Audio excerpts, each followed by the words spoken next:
اپنی من مانی اور اپنی خواہش نفس کو ہی دین قرار دے دیا جائے اور کہا جائے کہ جی دین میں کوئی جبر نہیں ہے، دین میں کوئی سختی نہیں ہے، جو دل میں آئے من میں آئے وہ کر گزرو، تو پھر یہ دین تو نہ ہوا، یہ تو اپنی خواہشات کی تماشا گاہ ہوئی کہ جس کے من میں جو آئے وہ کر گزرے۔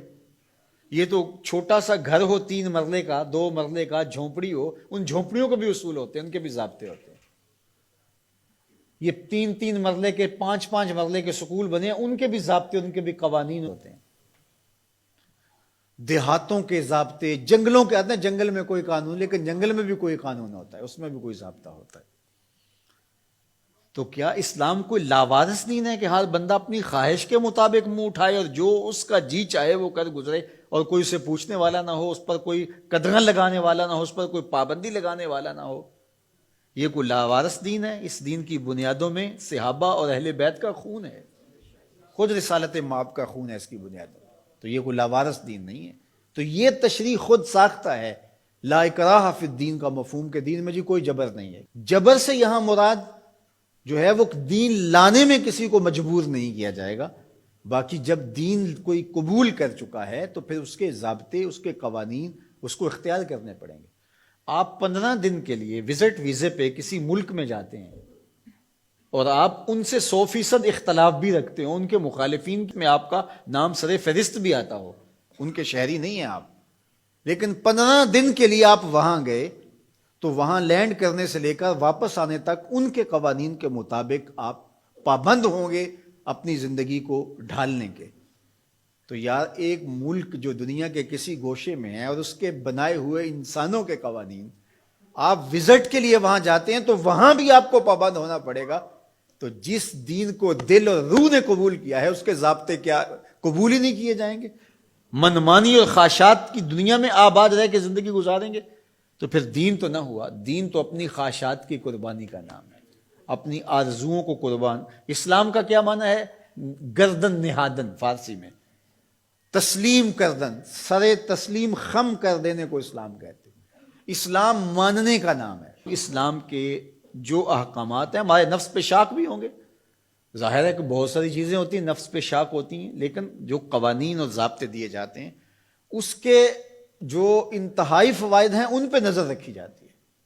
آپ بچے چھوڑنے جا رہے ہیں اسکول میں اور آپ نے دفتر فیکٹری کہیں پہنچنا بھی ہے تو وہاں آپ کو 60 سیکنڈ کے لیے اشارے پہ رکنا پڑا تو آپ بڑے بے چین ہیں کہ پہلے ہی تاخیر ہو گئی، اب واپس میں نے آنا بھی ہے اور فیکٹری بھی جانا ہے اور بچے کو بھی اسکول پہ وقت چھوڑنا ہے اور مجھے یہاں 1 منٹ تک رکنا پڑے گا، لیکن آپ کو رکنا پڑے گا، آپ پابند ہیں رکنے کے۔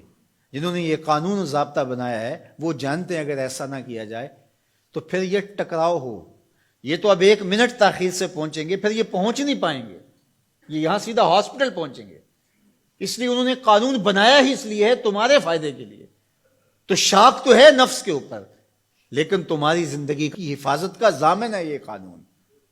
تو اسلام کے قوانین اگر سخت بھی تمہیں دکھائی دیں لیکن تمہاری دنیا کی بہتری اور آخرت کی بہتری کے ضامن ہے اسلام کے قوانین اور ضابطے۔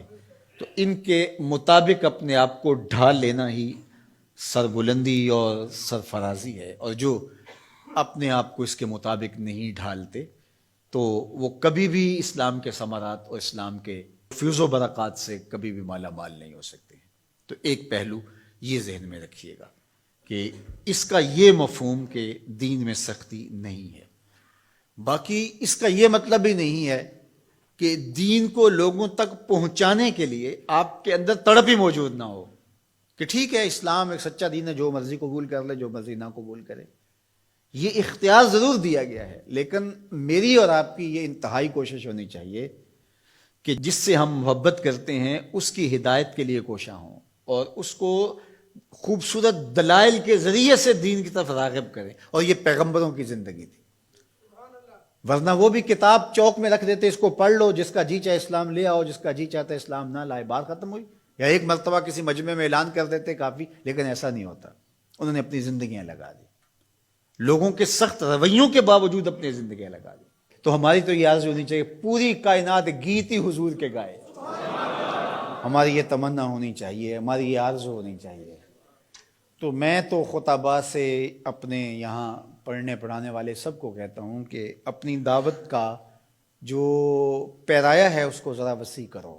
آپ اس انداز سے دین کی بات کرو کہ تمہاری بات دنیا کے تمام طبقات کو قابل قبول ہو. اور انشاءاللہ وہ وقت آئے گا، صحیح حدیث میں لکھا ہے، طے شدہ امر ہے کہ ایک وقت آئے گا کہ پوری دنیا کے اوپر جھنڈا صرف میرے حضور کا ہوگا.